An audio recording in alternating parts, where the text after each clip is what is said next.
The Ostrava hospital attack was a mass shooting that occurred on the 10th of December 2019 at the Ostrava University Hospital in Ostrava, Czech Republic. A total of 7 people were killed in the attack, and 2 others were injured.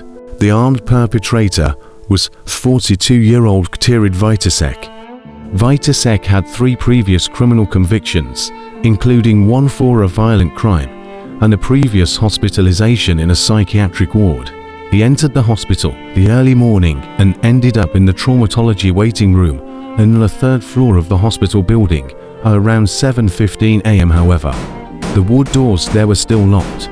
He rattled the locked doors, then raised an illegal CZ75B pistol to his head for a few seconds, but did not pull the trigger. Vitásek opened fire on the people who were waiting room. After firing 3 shots, his weapon jammed. It took him about 5 seconds to clear the malfunction. He was visibly shaking and loudly grinding his teeth.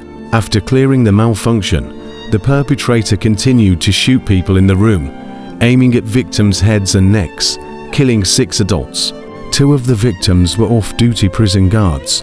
A 3rd victim in the waiting room also had law enforcement training as an ex-prison officer. At the time of the attack, all 3 were unarmed.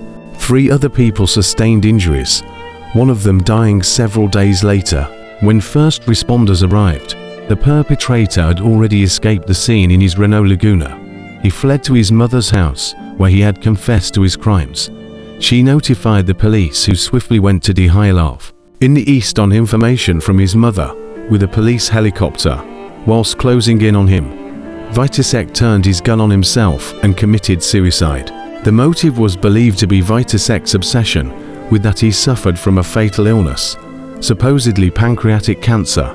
However, numerous hospital visits and detailed examinations ruled this possibility out. The perpetrator was seeking further medical examinations while on sick leave from work about a month before the attack.